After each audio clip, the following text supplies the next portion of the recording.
Mr. Yaban, doon po sa naunang mga tanong sa inyo ni Kong Rufus, tinanong po niya kung saan niyo po kinukuha yung mga Flaba products ninyo. Kanino po niyo kinukuha? Kay Sir Dennis Rostata po. Kanino po?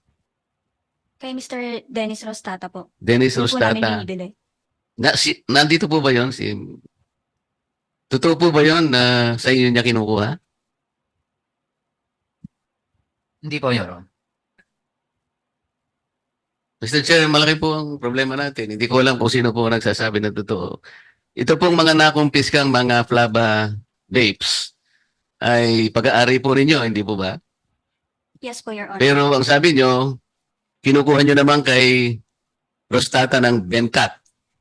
Sabi naman po niya, harap-harapan naman, hindi raw po totoo. So sino po ang nagsasabi ng totoo, Mr. Chair? Excuse me, Your Honor.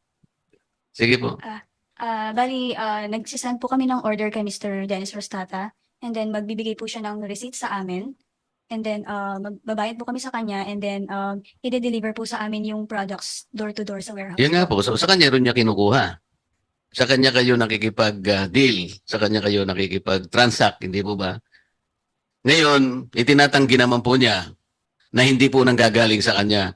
Yung pong Bureau of Customs na nakahuli po nung nag-raid po, sino po ba talaga ang pinanggalingan po ng mga Flaba products na pinag-uusapan po natin ngayon? Your Honor, the Bureau of Customs still doing its backtracking investigation on this. Wala po kasing sinabit sa amin yung nag-claim na may-ari ng mga vape products ng any import documents, sir.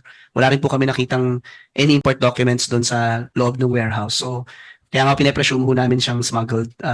So now we're doing our backtracking investigation on kung saan po possible na lumabas itong mga to at kung ano po yung scheme na ginamit, sir.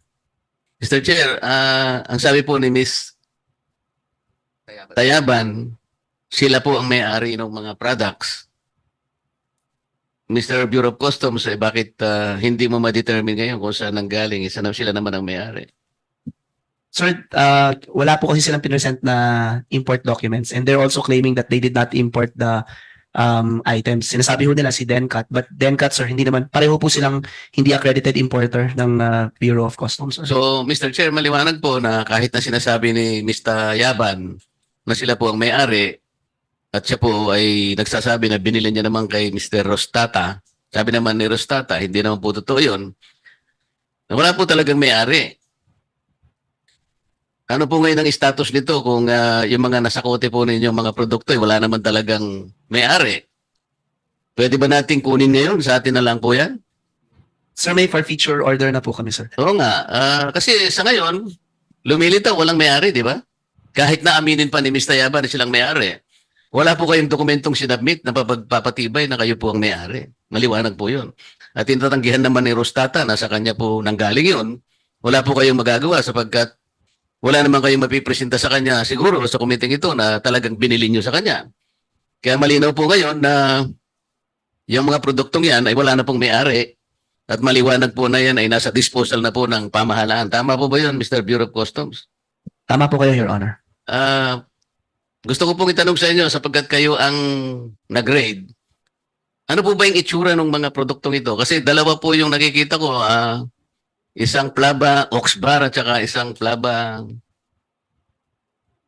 parehong may bar eh. Ano po itsura nun? Your Honor, ipapasok ko po yung Pwede microphone pang ipakita natin sa para makita lang natin ang itsura. Yes, sir. Papasok ko rin po yung microphone, sir, sa head ng team na nag-conduct ng aming Sige po. operation. Si Mr. Chief Paul Pacunayan po ng aming Intellectual Property Rights Division. Thank you.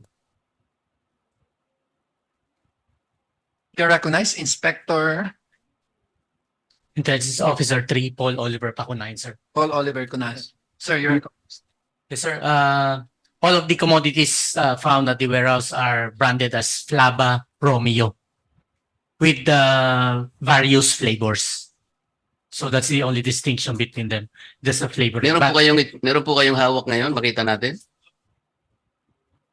Mahirap po kasing pinag-uusapan, hindi man lang natin nakita ang itsura. On the when we search at online search at Lazada, Flaba Romeo will, or the picture of Flaba Romeo will appear. But I also have pictures during the conduct of the inventory. Picture of the actual goods. Kasi po, Mr. Chair, kaya natin tinatanong ito, kami yung dalawa po ni Kong Rufus, pareho kaming co-authors yung ating Republic Act 11900. I believe we have installed several measures in order to protect especially the minors na hindi po ma-access yan. Ang isa po dyan, kaya gusto namin makita kung ano pang itsura niyan, the law prohibits the sale of these BNNPs which are marketed or labeled or packaged with yung mga flavors po which are very appealing to minors. Yun po yung pinaka-importante doon.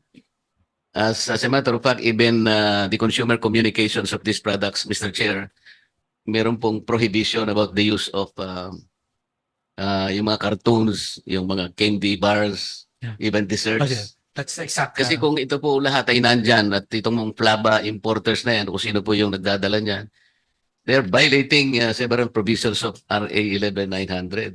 Tsaka yung manner po nung kanilang pagpo-promote, yung pag-advertise, nakalagay din po sa maraming sections ng RA 11900. Ms. Tabayan, alam mo ba na pati nga yung points of sale, establishments, no? Offering or selling or distributing BNNPs ay kailangan nakapost. Merong statement in clear and categorical manner that these products are illegal. Yung at saka yung substance ay nakalagay din doon na hindi mabuti para sa mga. Nakalagay ba sa mga produkto ninyo 'yon? Nakasulat ba 'yon? Meron ba kayong mga categorical statement, nakapost ba 'yon?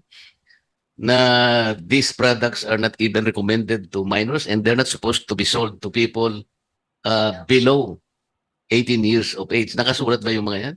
Yes po, Your Honor. Nakalagay po sa packaging. Nasaan nga? Yung hindi nga namin makita Pwede ka bang magbigay sa amin ng sample? Kasi marami talaga yung mga measures na nakalagay sa batas to protect our minors. Ipapakita ko po. Sir. Hanapin Pati ko. nga yung pati nga yung mga retailers katulad ninyo are even mandated to ensure yung proof of age verification. Alam mo ba 'yun?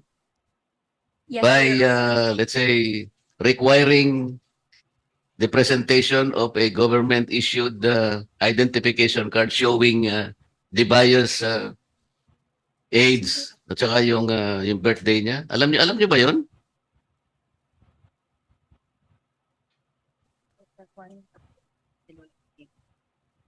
Sa packaging.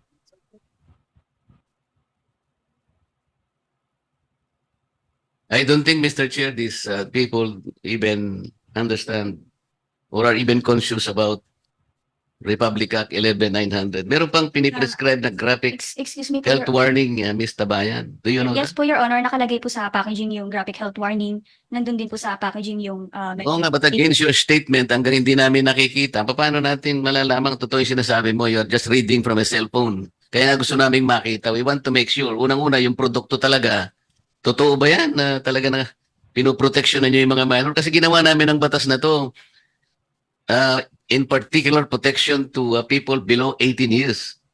At hindi man pwedeng gumamit ng flavor. Napakaraming flavor ang ginagamit pala ninyo. It was already established by the Bureau of Customs. Bawal yung mga flavors I have a copy of the packaging na po, Your Honor. Ikaw, may kopya ka, kami wala. Hindi ko nga nakikita Okay lang po bang ipakita ko po sa inyo? Malay ko, kung yan nga yun, nilitrato mo lang. Gusto ko yung produkto mismo, yung makita na, for our own appreciation. Po, rest assured na ito po yung packaging po. Ano? Rest assured po na ito po yung packaging po. Sana mapaniwalaan kita. Hindi nga kayo magkaintindihan ng Rostata. Ngayon, pipilitin mo kami maniwala sa'yo. Ipakita mo na yung package dito sa amin para makita namin yung itsura yung pinag-uusapan natin. Nilitrato mo lang, hindi yan ang ibig ko sabihin. Yung actual ang sinasabi namin. Wala ba kayo na-confiscate 14,000 cartoons? 100 each cartoon, kaya 1,400 vapes. Valued at 1.4 billion pesos.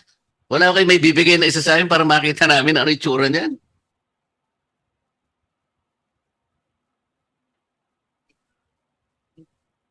BIR, di po ba yung hindi pagbabayad ng excise tax or yung possession ng ganitong mga products, ano na yung penalty natin? It's between parang the payment of fine between 10 to 20 million pesos and imprisonment of between 10 to 12 years. Tama ba yan? Kung hindi ako nagkakamali sa ating NIRC? Yes, Your Honor. Section 263 of the National Internal Revenue Code. Yes, so mabigat na kaparusahan ito. Between 10 to 12 years of imprisonment. Hindi po biro-biro itong pinag-uusapan natin ngayon. Kaya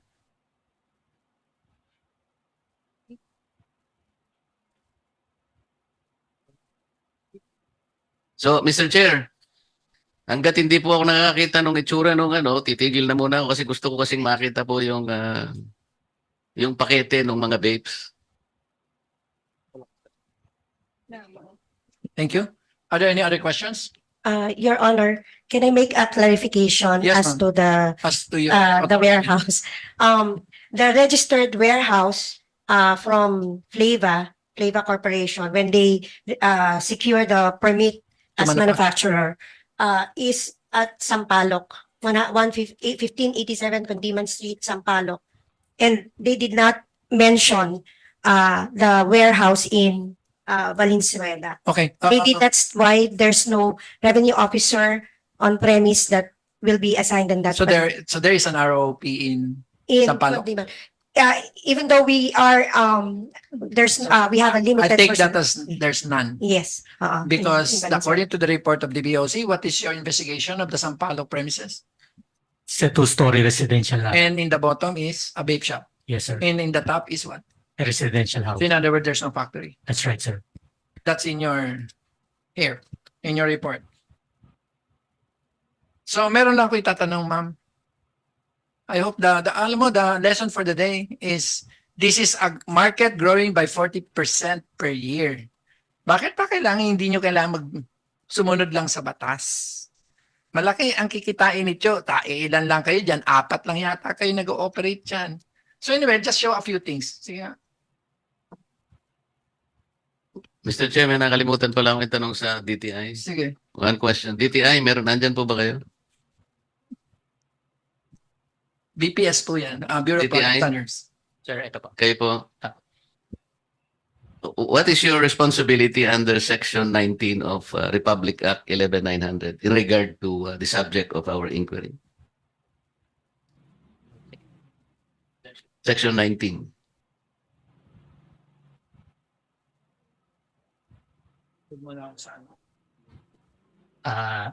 Regarding, sir, sa product registration, ang DTI BPS po ay naglabas ng ng Department Administrative Order specifying po requiring importers and manufacturers to undergo product certification schemes.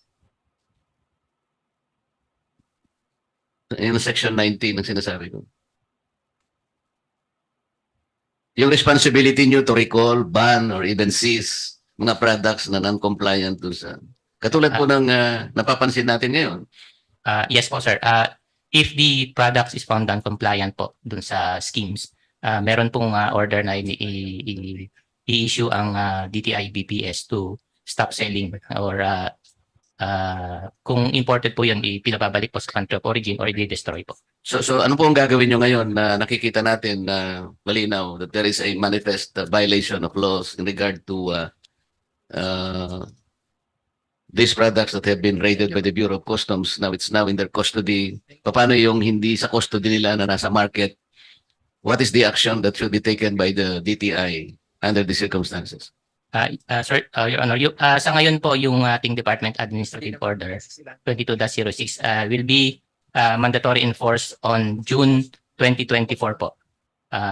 Actually, the DAO is already issued but due to transitory provision, ang effectivity po niya ay June 2024. So by that time po, yun po yung hindi na po sila pwedeng magpasok ng hindi po certified. So what will you do with the company that is responsible in bringing these products? Kakasuhan po yun according po doon sa DAO. So paano niyo ipoprocess ang pagkakaso sa kanila? Gusto ko lang... Ang DTI po, meron po kaming bureau, yung Fair Trade Enforcement Bureau. Sila po yung in charge sa market monitoring. Kung nakita po na merong non-compliant o substandard sa market, nag-i-issue po sila first ng show cause order, and then nagtutuloy po yan kung hindi po nila ma-justify. Nagtutuloy po yan sa kaso. Thank you, Mr. Chair. Thank you. Umani naman ito ng iba't ibang reaksyon mula sa ating mga netizens. Ayon kay Ramon Gelvoria, kasuhan at ikulong ang mga opisyales ng custom, dapat one-time policy, isang pagkakamali tanggal sa serbisyo at walang benepisyo makuha. Pahayag naman ni John Juan, nasa customs ang diferensya niyan, nasa loob mismo ang koneksyon ng mga smugglers. At ito naman ang saloobin mula sa ating kababayan na si Igaru Villamor, depende kasi yan sa mga amo nila. Ginagago ang gobyerno dahil sa weak leader, focus sila on how to stay in power forever. Mga kababayan, feel free to comment below para maglabas ng saloobin sa balitang ito.